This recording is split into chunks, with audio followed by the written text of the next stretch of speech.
வேணாண்ணா, அப்படியே பேசிடலாம்.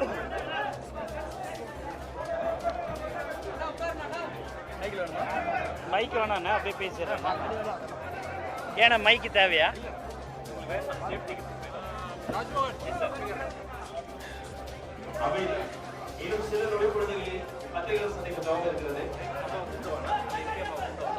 எம்பி அம்மாவை கூப்பிட்டு ஒரு நிமிஷம் இருங்க.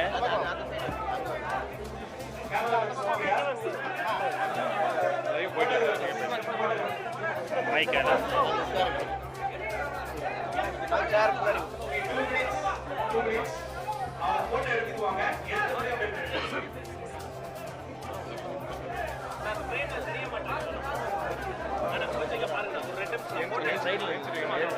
ஏஞ்சி நிக்கவா? ஏஞ்சி நிக்கணுமா?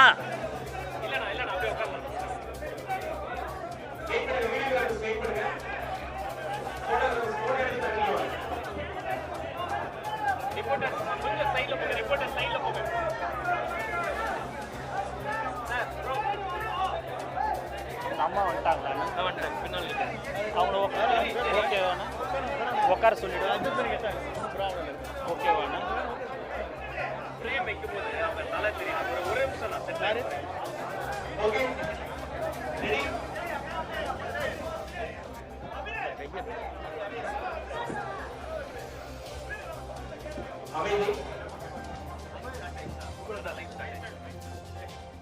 எங்கள் உயிர் மூச்சாக விளங்கும் தமிழக வெற்றி கழகத்தின் தலைவர் அவர்கள் ஒரு ஈர்ப்பு சக்தி, பல நல்ல உள்ளங்களை எப்போதும் ஈர்க்கக்கூடியவர். இளைஞர்கள், இளம் பெண்கள், தாய்மார்கள் என தளபதி பின்னால் ஒரு படையே இருக்கிறது. இந்த கொள்கை குடும்பத்தில் ஒரு முக்கியமான மாமனிதர் சேர்ந்துள்ளார். அரசியலில் அரை நூற்றாண்டு காலம் அனுபவம் கொண்ட அண்ணன் செங்கோட்டையன் தான் அது. கட்சிக்கு விசுவாசம், தலைமைக்கு மரியாதை, தொண்டர்களுக்கு அரவணைப்பு, இதுதான் அவரது அரசியல் இலக்கணம். அண்ணன் திரு செங்கோட்டையன் அவர்களை தமிழக வெற்றி கழகத்திற்கு வருக வருக என இருகரம் கூப்பி வரவேற்கிறேன். நன்றி, வணக்கம்.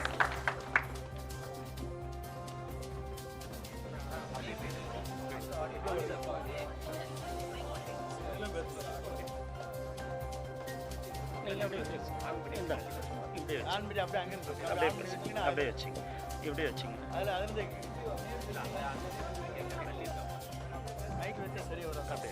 அப்படியே வச்சுங்க.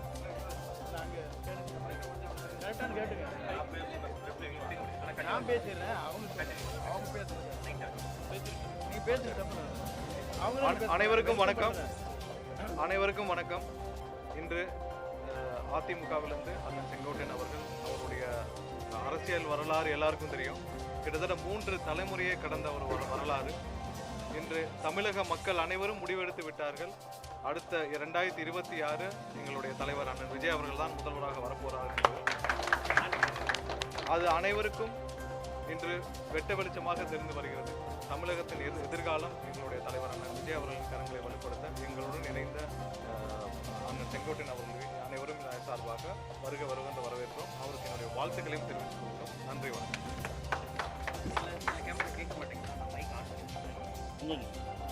நீங்க பேசுறீங்க சார், கொஞ்சம் தள்ளி வச்சுங்க. ஓகே, கேட்கல, எடுத்தே பேசு.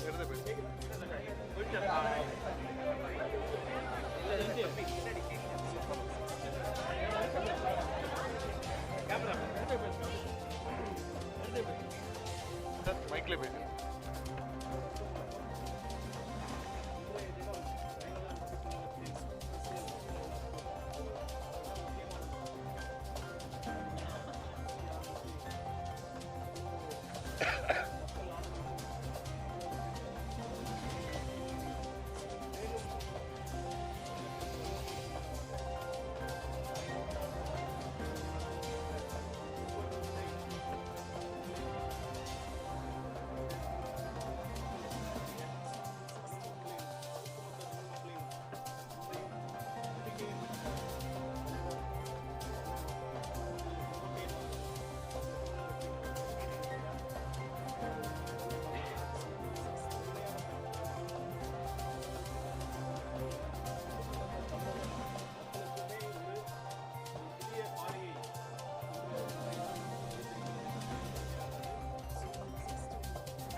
உருவாக்க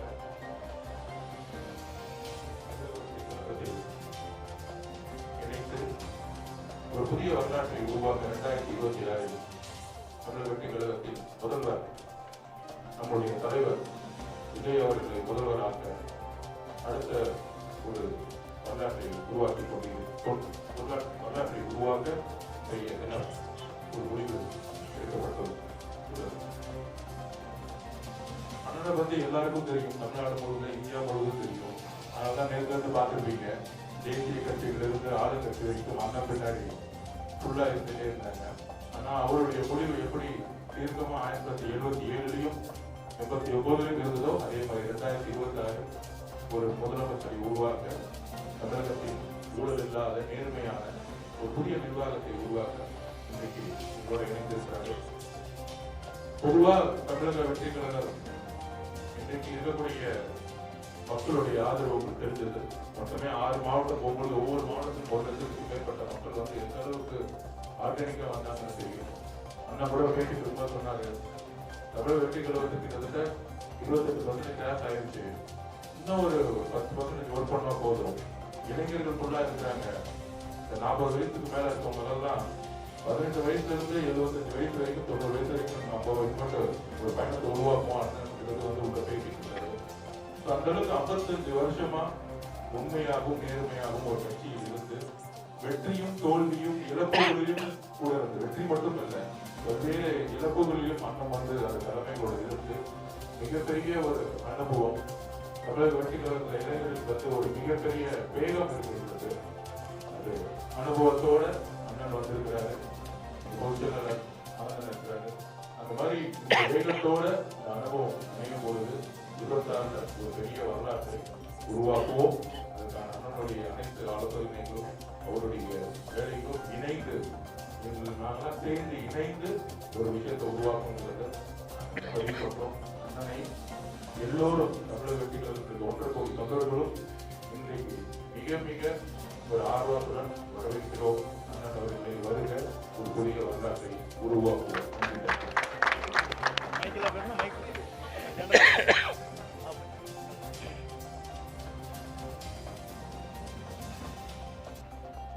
பத்திரிகை நண்பர்கள், தொலைக்காட்சி நண்பர்கள், என்னுடைய இதயபூர்வமான வாழ்த்துக்களை நான் முதலே தெரிவித்துக் கொள்கிறேன். 2 நாட்களாக நீங்கள் படும் பாடுகள், எவ்வளவு கஷ்டத்தோடும் ஒரு பயணங்களை மேற்கொண்டிருக்கிறேன் என்பதை நான் கண்கூடாக பார்த்தேன். எவ்வளவு இடர்பாடுகளுக்கு இடையில் என்னை பின்தொடர்ந்து வருவது எவ்வளவு கடினம் என்பதையும் தெரிந்து என்னை பல வகையிலே துரத்தி நீங்கள் பிடித்தீர்கள் என்பது எனக்கு தெரியும். அப்படி உழைக்கக்கூடியவர் நீங்கள். உங்களுக்கு வாழ்த்து சொல்வது மட்டுமல்ல, நீங்கள் எல்லோரும் நீண்ட நாட்கள் இறைவனர்களா எல்லா சிறப்புகளும் பெற வேண்டும் என்ற வாழ்த்துக்களை நான் முதலில் தெரிவித்துக் கொள்கிறேன். தொலைக்காட்சியிலே பணியாற்றுகிற நண்பர்கள், அதேபோல பத்திரிகை நண்பர்கள், ஊடகங்கள் அனைத்துமே ஒவ்வொருவருக்கொரு போட்டி போட்டுக்கொண்டு கடுமையாக உழைத்து அவர் பணியாற்றுகிற அந்த நிறுவனத்திற்கு நற்பெயரை கொண்டு வர வேண்டும் என்பதற்கு நீங்கள் உழைப்பு என்பது சால சிறந்ததாக மட்டுமல்ல, எல்லோரும் போற்றுகின்ற அளவிற்கு உங்கள் பணிகள் அமைந்திருக்கிறது. அதற்காக எல்லோருடைய சார்பாக என்னுடைய வாழ்த்துக்களையும் பாராட்டுகளையும் நான் தெரிவித்துக் கொள்கிறேன். இன்று அனைத்து இந்திய அண்ணா திராவிட முன்னேற்ற கழகத்தில் புரட்சித் தலைவரால் நான் அடையாளம் காட்டப்பட்டது. 1972 இந்த இயக்கம் துவங்குகிற போது தலைவருக்கு பின்னாலே அணிவகுக்கின்ற தொண்டர்களில் நான் ஒருவர். புரட்சித் தலைவரால் ஈர்க்கப்பட்டு 75 பொதுக்குழு கோவையிலே பிரசிடென்ட் ஹாலிலே நடைபெறுகிற போது அதற்கு முழு பொறுப்பையும் அண்ணன் அரங்கனாயும் மணிமாறன் என்னிடத்தில் ஒப்படைத்தார். அந்த பணிகளை தலைவர் பாராட்டுகின்ற அளவிற்கு அந்த பணிகளை நாங்கள் முடித்து அவர் இருக்கின்ற சத்யாசுடையவரை சந்திக்கின்ற போது அவர் என்னை கட்டிப்பிடித்து தழுவி, ஒரு இளைஞராக இருக்கிற நீங்கள் இந்த பணிகளை ஆற்றியிருக்கிறேன், நான் பாராட்டுகிறேன் என்று பாராட்டினார். அப்போதெல்லாம் எதிர்கட்சியை சார்ந்தவர் சொன்னார்கள், இந்த கட்சி 100 நாட்கள் கூட நடக்காது, 100 நாட்களிலே 100 நாள் படம் என்று சொல்வார்களே, அதை போல மறைந்துவிடும். ஆனால் பேரறிஞர் அண்ணா அவர்களால் பாராட்டப்பட்டவர் புரட்சித் தலைவர். அண்ணா அவர் சொல்கிற போது, இந்த இயக்கம் இன்றைக்கு வெற்றி பெற்றிருக்கிறது, என்னை நீங்கள் காண வந்திருக்கையில் நான் முதலமைச்சர் என்ற முறையில் சொல்லி, என்னை வெற்றி வைத்தவர் குண்டடி விட்டு கிடக்கிறார், அவரை பார்த்து விட்டு வாருங்கள் என்று அண்ணாவால் அடையாளம் காட்டப்பட்ட முதல் பாராட்டத்தை பெற்றவர் புரட்சித் தலைவர். அவர் தன்னுடைய காலத்திலிருந்து அவருடைய பணிகள் என்பது 3 முறை தமிழ்நாட்டில் முதலமைச்சராக அருகிலே அமர்ந்தார். 10,000 மைலுக்கு அப்பாலே சிகிச்சை பெறுகிற போது, தமிழ்நாட்டிலே கால் வைக்கிற போது அவர்தான் தமிழ்நாட்டின் நிரந்தர முதலமைச்சர் என்ற வரலாற்றை படைத்தார். அந்த தலைவர் மறைந்ததற்கு பிறகு இயக்கம் 2 கூறுகளாக போகிற போதுதான் 1987 புரட்சித் தலைவர் அம்மாவுடைய வழியிலே நான் பயணத்தை மேற்கொண்டேன். புரட்சித் தலைவர் அம்மா அவர்களும் அவருடைய சுற்றுப்பயணமாக இருந்தாலும் சரி, பல்வேறு ஆலோசனைகள் கேட்கின்ற போது பல்வேறு நண்பர்களோடு நானும் இணைந்து அந்த பணிகளை நான் மேற்கொண்டிருக்கிறேன். புரட்சித் தலைவரால் பாராட்டுதலை பெற்றிருக்கிறேன். எம்மையுமே தன்னுடைய தலையிலே விழுகிறது என்றாலும் கூட சறுக்காமல் வழுக்காமல் இந்த இயக்கத்துக்காகவும் எனக்காகவும் தன்னை அர்ப்பணித்தவர் என்று ஒரு பெரிய கேசட்டை உங்களுக்கு தெரியும். என்னுடைய திருமணத்திலே மட்டுமல்ல, திருச்சி நடைபெற்ற நிகழ்ச்சியில் கூட அந்த அளவுக்கு பாராட்டினார்.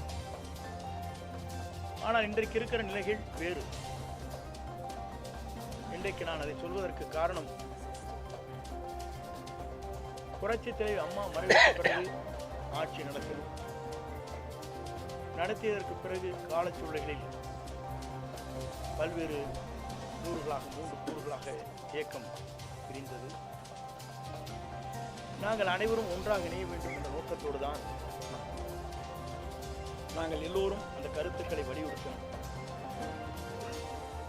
ஆனால் அந்த கருத்துக்கள் பரிமாறப்பட்டதை தவிர செயல்படுத்த இயலவில்லை. ஆகவேதான் இன்றைய சூழ்நிலையில் ஒரே ஒரு கருத்தை நான் சொல்ல விரும்புகிறேன். நான் என்று ஒருவன் நினைத்தால் ஆண்டவன் தான் என்று கண்டித்து விடுவான், பார்த்துக் கொள்வான். ஆண்டவன் தான் என்று பார்த்துக் கொள்வான். இதுதான் இன்றைய சூழ்நிலை. இறைவன் எல்லோருக்கும் மேலே இருக்கிறான். இறைவன் நம்மை கண்காணித்துக் கொண்டிருக்கிறார். ஆகவேதான் அந்த அடிப்படையில் என்னுடைய பயணங்களை மேற்கொள்கிற போது முதலே பொறுப்புகளை எடுத்தார்கள். எல்லோரும் ஒருங்கிணைக்கப்பட வேண்டும் என்று நான் தேவர் ஜெயந்திக்கு சென்று எல்லோருடன் பேச வேண்டும் என்ற நோக்கத்தோடு தான் இந்த நிகழ்ச்சிக்கு நான் சென்று திரும்பி 2 ஆண்டுகளுக்குள்ளேயே உறுப்பினர் பதவி கூட எடுத்துவிட்டார். 50 ஆண்டு கால வரலாற்றில் இந்த இயக்கத்திற்காக ஏற்றத்தாழ்வுகளை சந்தித்த எனக்கு கிடைத்த பரிசுதான் உறுப்பினர் பதவி கூட எடுக்கப்பட்டிருக்கிற நிலை இருக்கிறது. என்னோடு மட்டுமல்ல, என்னை சார்ந்தவர்கள் அந்த பதவிகளை எடுத்தார். அதோடு அவர் நின்று விடவில்லை. மகேஷ் என்பவர் அவருடைய தந்தை மாமன் ஒரு விபத்திலே இறந்து விட்டார். காங்கேயத்திற்கு அருகாமையில் அவருடைய இல்லத்திற்கு சென்ற துக்கத்தை விசாரித்தவுடன், நீ ஏன் அனுமதித்தார் அவரை என்று அடிப்படை உறுப்பினர் அவர் நீக்கப்பட்டார். துக்கத்துக்கு செல்வதே, வேதனைக்கு சென்று விசாரிப்பதே தவறு என்று அந்த இளைஞரை ஒரு பொறுப்பிலே இருக்கின்றவரை அடிப்படை உறுப்பினர் நீக்கப்பட்டது என்பது இதுவரையிலும் தமிழகத்தின் வரலாற்றில் நடைபெறாத ஒன்று என்பதை நான் இந்த நேரத்தில் சுட்டிக்காட்ட விரும்புகிறேன். அதற்கு பிறகு என்னுடைய முடிவை பொறுத்தவரையிலும் இன்றைக்கு தெளிவான முடிவுகளை மேற்கொண்டுதான் நேற்றைய தினம் சட்டமன்ற உறுப்பினருடைய பதவியை ராஜினாமா செய்துவிட்டு இன்றைக்கு தமிழக வெற்றி கழகத்தில் நான் இணைந்திருக்கிறேன். ஏன் இங்கே இணைந்தார்கள் என்ற ஒரு கேள்வி கூட கேட்கக்கூடும். இதற்கு காரணங்கள் இருக்கிறது. இன்று திமுக வேறல்ல, அண்ணா திமுக வேறு என்பதல்ல, உங்களுக்கு தெரியாத ஒன்றல்ல. இரண்டும் ஒன்றாக இணைந்துதான் பயணங்களை மேற்கொண்டு வருகிறார் என்பதை நாடறிந்து ஒன்றாக இருக்கிறார். இதை ஊடக நண்பர்களுக்கு நன்றாக தெரியும். ஏனென்று சொன்னால், நாட்டின் நடைபெறும் நிகழ்ச்சி தேர்தல் களத்திலே இருக்கின்ற போது ஆளுநரிடத்திலே கொடுக்கப்பட்ட மனு, அதற்கு பிறகு நாங்கள் என்ன நடவடிக்கை மேற்கொள்கிறோம் என்று சொன்னதோடு சரி, அதற்கு பிறகு அவருடைய பயணங்கள் எப்படி இருக்கிறது, எப்படி நடைபெறுகிறது என்பதை பத்திரிகை நண்பர்களுக்கோ மக்களுக்கோ நான் சொல்ல தேவையில்லை. ஆனால் என்னுடைய பயணத்தை பொறுத்தவரையிலும் ஒரு தூய்மையான ஆட்சி தமிழகத்திலே மலர்வதற்கு வெற்றி கழகம், இன்றைக்கு தமிழக வெற்றி கழகம் இளவல் நம்முடைய வெற்றி பயணத்தை மேற்கொண்டிருக்கிற விஜய் அவர்கள் ஒரு மாபெரும் இயக்கத்தை உருவாக்கி மக்கள் மனதிலே இடம்பெற்றிருக்கிறார். இங்கே வந்த பத்திரிகை நண்பர்களே அவருடைய குழந்தைகளை கேட்டால் சொல்லும். பள்ளிக்கு செல்கிற குழந்தையாக இருந்தாலும், கல்லூரிக்கு செல்கிற குழந்தையாக இருந்தாலும் கூட, அப்பா அம்மா இந்த முறை அவருக்கு ஓட்டலையும் என்று கேட்கின்றதை தமிழ்நாட்டிலே பல்வேறு இடங்களிலே பல்வேறு செய்திகள் வந்து கொண்டிருக்கிற நிலை என்னிடத்திலே சொல்லியிருக்கிறார். என்ன காரணம்? ஒரு மாற்றம் தமிழகத்திலே வேண்டும். தமிழகத்தில் ஒரு புதிய மாற்றத்தை உருவாக்கப்பட வேண்டும். தமிழகத்திலே இவர் மட்டும்தான் ஆள வேண்டுமா? ஏன் ஒருவர் மற்றவர் நல்ல புனித ஆட்சியை நடத்துவதற்கு, ஒரு தூய்மையான ஆட்சியை நடத்துவதற்கு ஒருவர் தேவை என்ற எண்ணம் மக்கள் மனதிலே நிறைந்திருக்கிறது என்பதுதான் இந்த தமிழகம் வெற்றி கழகம் இன்றைக்கு பயணத்தை மேற்கொள்கிற போது அது வெற்றி பயணமாக நடைபெற்றுக் கொண்டிருக்கிறது. குறிப்பாக இதை நான் சொல்வதற்கு காரணம், எல்லா நாடுகளிலும் எல்லா மாநிலங்களிலும் பல்வேறு மாற்றங்கள் உருவாகி கொண்டிருக்கிறது. டெல்லியை எடுத்துக்கொண்டாலும் கூட 2 கட்சிகள் தான் பெரிய கட்சி என்கிற போது அன்றைக்கு மாற்றங்கள் உருவாக்கப்பட்டது. அதே நேரத்தில் பஞ்சாபிலே கூட காங்கிரஸ் 2 கட்சிகள் போட்டி போட்டுக் கொண்டிருக்கிற போது இடையிலே மற்றொரு கட்சி அங்கே வருகின்ற வாய்ப்பு அங்கே உருவாக்கப்பட்டது. இதையெல்லாம் நான் எதற்காக சொல்வேன் சொன்னால், மக்கள் மாற்றத்தை விரும்புகிறார். ஒரு தூய்மையான ஆட்சி தமிழகத்திலே கொண்டு வர வேண்டும், ஒரு மாற்றங்கள் தேவை என்ற நோக்கத்தோடு தான் இந்த பயணங்களை அவர் மேற்கொண்டிருக்கிறார்கள். இந்த பயணம் என்பது உங்கள் தொலைக்காட்சி நண்பர்கள் மட்டுமல்ல, மக்கள் இன்றைக்கு முழு மனதோடு வரவேற்றிருக்கிறார்கள். வரவேற்பு மட்டுமல்ல, வெற்றியை சூடுவதற்கு காத்து கொண்டிருக்கிறார். நேரத்தை பார்த்து சொல்லலாம். ஆகவே 2026 என்பது மக்களால் வரவேற்கப்படுகிற, மக்களால் ஏற்றுக்கொள்ளப்படுகிற, மக்களால் உருவாக்கப்படுகிற ஒரு புனித ஆட்சி தமிழகத்தில் உருவாவதற்கு நம்முடைய வெற்றி கழகத்துடைய தலைவர் அன்பிற்கினிய இளவல் விஜய் அவர்கள் வெற்றி பெறுவார்கள். 2026 மக்களால் மாபெரும் புரட்சி உருவாகி வெற்றி என்ற இலக்கை அவர் எட்டுவார் என்பதை மட்டும் நான் இந்த நேரத்திலே உங்களுக்கு பணிவன்போடு தெரிவித்து, வருகின்றிருக்கிற தொலைக்காட்சி நண்பர்கள், ஊடக நண்பர்களுக்கு என் வாழ்த்துக்களையும் நன்றியும் பாராட்டுகளையும் தெரிவித்துக் கொள்கிறேன். நன்றி, வணக்கம்.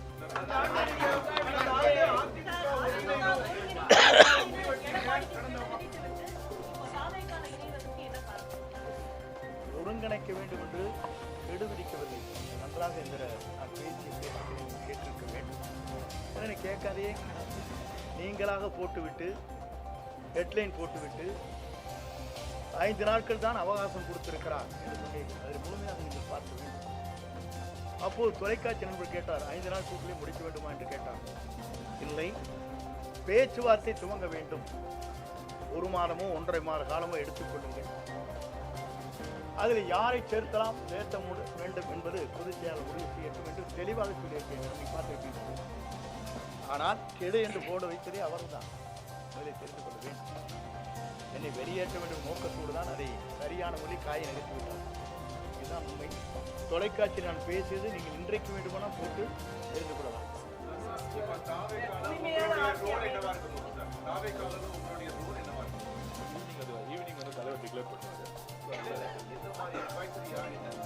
அதான் சாயங்காலம் மாலை அது வந்து அறிவிக்கும். அதுதாங்க அடுத்தது மற்ற கொஸ்டின்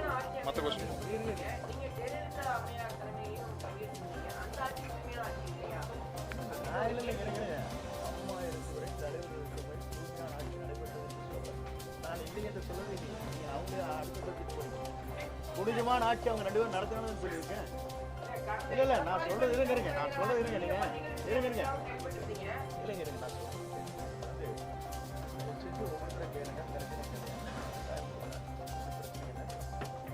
அம்மா தலைவருடைய ஆட்சி ஆட்சிக்கு பிறகுதான் நாங்கள் ஆட்சியிலே வந்தோம். உங்களுக்கு தெரியாது. அவர் அப்படி ஆட்சி நடத்தினால 5 முறை அவங்க ஜெயிச்சாங்க, தலைவர் 3 முறை ஜெயிச்சாங்க. அது புனித ஆட்சியிலேயே நீங்கள் எங்கள்கிட்ட கேள்வி கேட்டு மடக்கூடாது. நான் புனித ஆட்சி இல்லைன்னு சொன்னேன்னா நீங்களாக ஒரு கேள்வி கேட்டு அதை பதிலாக பெற்று அதற்கு பிறகு பத்திரிகை கிரித்து போட்டி அது என்னையும் டேமேஜ் பண்ணாங்க.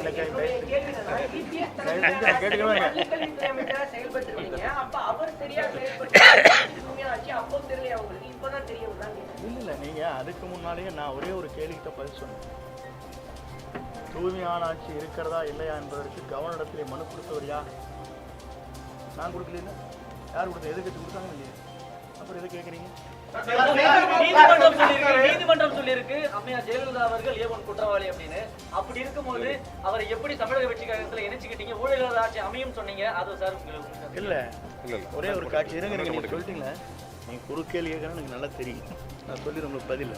தயவு செஞ்சு உங்களுக்கு சொல்லிடுறேன். எப்படின்னா அம்மா மீது குற்றப்பட்டிருக்கிற குற்றச்சாட்டு வேறு, அவர் தூய்மையானவர் என்பது வழக்கு மன்றத்தில் நீங்கள் சொல்வது வேறு, அவர் நடந்து கொண்ட முறைகள் வேறு. ஒரு வழக்கை ஜோடிக்கிற போது எப்படி வேண்டுமானாலும் ஜோடிக்கலாம். உங்கள் வேலை ஜோடிக்கணும்னு நினச்சேன்னா ஒரு அரசாங்கம் நினச்சி என்ன வேணும் பண்ணிடலாம். பண்ண முடியாதான்? இல்லை அரசியலே இருங்க நான் சொல்லிடுறேன். நான் சொல்கிறது கேட்டு முடியலண்ணா. ஒரு சேட்டன் இது பண்ணுறது யார் பேரில் வேணாலும் ஒரு எஸ்டிமேட் போடுறீங்க. யார் போடுறான்? இந்த பில்டிங்கோடைய வேல்யூ என்னென்னு போட்டால் அவங்களுக்கு வந்து வேல்யூ குறைவாக போட்டிருப்பாங்க. அவங்களுக்கு வேண்டிய நண்பர்கள் இருப்பாங்க, அவங்க வந்து வேல்யூஷன் போடுவாங்க. பிடபிள்யூ ஒரு வேல்யூஷன் என்ன போடுவாங்க உங்களுக்கு தெரியாதா? நண்பர் வந்து உங்களுக்கு வந்து 100 செங்கல் அனுப்பிச்சா ஒரு நண்பர், ஒரு 100 மூட்டை சிமெண்ட் அனுப்பிச்சா உங்களுக்கு அதெல்லாம் எஸ்டிமேட்டில் வருமா? ஒரு வேல்யூஷன் போடுறது பிடபிள்யூங்க. ஆனால் கன்ஸ்ட்ரக்ஷன் செய்கிறது வந்து அவங்க வந்து குறைந்த விலையில் செய்ய முடியும். இப்போ நீங்கள் நிறைய தெரியும், பிடபிள்யூங்கிறது வந்து தனிப்பட்ட முறையில் பூஸ்ட் பண்ணி ஒரு கவர்மெண்ட்டுக்கு இவ்வளோ வரை எஸ்டிமேட் போடலான்னு சொல்லுவாங்க. பார்த்துருக்கீங்களா இல்லையா? வருஷம் 10% இன்க்ரீஸ் பண்ணுவாங்க. கேள்விப்பட்டிருக்கீங்களா இல்லையா?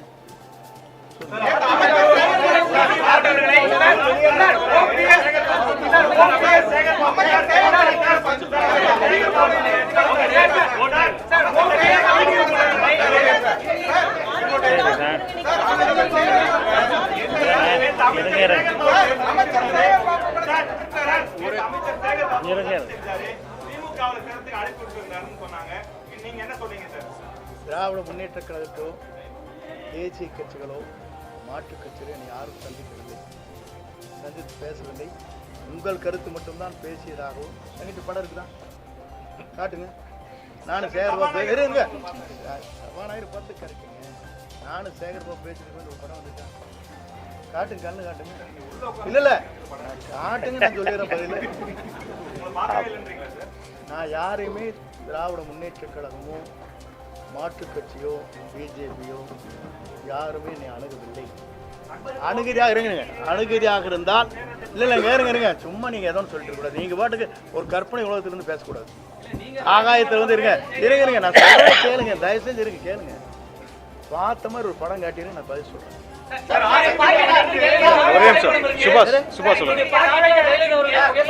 ஒவ்வொருத்தரா கேளுங்க, ஒரே கேளுங்க. சுபாஷ் கேளுங்க. நீங்க என்ன சொல்றீங்கன்னா இது ஜனநாயக கட்சி, யாரை வேண்டுமானாலும் தங்களுடைய விருப்பப்பட்டவரை படத்தை வைத்துக் கொள்வது ஆட்சேபனையே கிடையாது. நான் படத்தை வைக்காத மாற்றி போட்டோம், இன்னைக்கே மாறிட்டியே டபுள் டிகிரியானு கேட்பேன். ஒவ்வொருத்தரா கேளுங்க. நீ அழிஞ்சு வருங்க கமடுறீங்க, கொஞ்ச நேரம் இருங்க, நான் பேசிக்கிறேன். இருங்க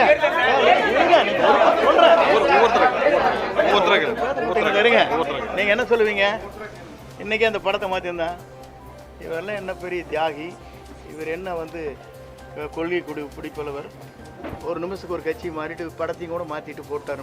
இந்த வேஸ்டி கட்டினதே மாற்றின காரணமே கேஸ் போட்டாங்க பேரில் பேசி கட்டக்கூடாதுங்கிறதுக்காக மாற்றணும். புரியுதுங்களா? படத்தை வச்சு கூட அவங்க சொல்லவே இல்லை. யார் படத்தை வேண்டுமானாலும் வைத்துக்கொள்ளலாம். இன்றைக்கு புரட்சித் தலைவர் படமும் அண்ணா படமும் அவருடைய வண்டியிலே எப்படி அலங்கரித்து வரப்படுகிறது, இந்த வண்டியில் எப்படி வருது நீங்கள் பார்த்துக்கணும். 54 வருஷம் கட்சி தொடங்குறதுல இருந்து இங்க இருக்கீங்க. இன்னொரு கட்சிக்கு போறதுக்கு மனதளவுல தயாராயிட்டீங்களா? இல்லை நான் சொல்றது கேளுங்க. ஒரு இயக்கத்திலே நான் பணியாற்றுவது, முழுமையாக அந்த இயக்கத்தில் இருக்கும் வரை அடிக்கடி நல்லா ஜம்ப் பண்ணியிருக்கேன்னா, தின ஒரு கட்சிக்கு போயிருக்கேன்னா நான் போகிறேன். இன்னைக்கு வந்ததுக்கு காரணமே ஒரு புதியமான ஒரு மாற்றத்தை உருவாக்குவதற்கு ஒரு பயணத்தை மேற்கொண்டிருக்கிறார்கள்.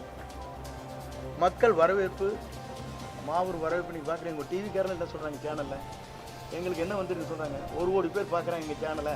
நாங்கள் அதனால தான் 10 சேனல் போட்டு இறங்குற இடத்துலையும் எடுக்கிறோம், நிற்கிற இடத்துலையும் எடுக்கிறோம், அங்கேயும் எடுக்க. நீங்கள் தானே சொல்கிறீங்க. எனக்கு சொன்ன ஒரு ஓனர் சொல்லியிருக்காரு, 4 ஓனர் கேட்டுக்கிறீங்களா இல்லையா? நாங்கள் அதுக்கு தான் முடிக்க உங்களை படம் எடுத்துகிட்டு இருக்காரு அவரை அப்படிங்கிறாங்க. 10 சேனல் போடுறாங்கிறாங்க. யாராச்சும் போடுறாங்களா? இறங்குற இடத்துல எடுக்கிறீங்க, ஹெலிகாப்டர்ல எடுக்கிறீங்க, ஓடுற கூட எடுக்கிறீங்க, அங்கேயே நிற்கிற போது எடுக்கிறீங்க, சுற்றி எதுக்காக எடுக்கிறீங்க? அப்போ மக்கள் வரவேற்கிறாங்க நோக்கம் தானே அது. இல்ல வெளிப்படைத்தன்மை இல்ல, வேற இருங்க.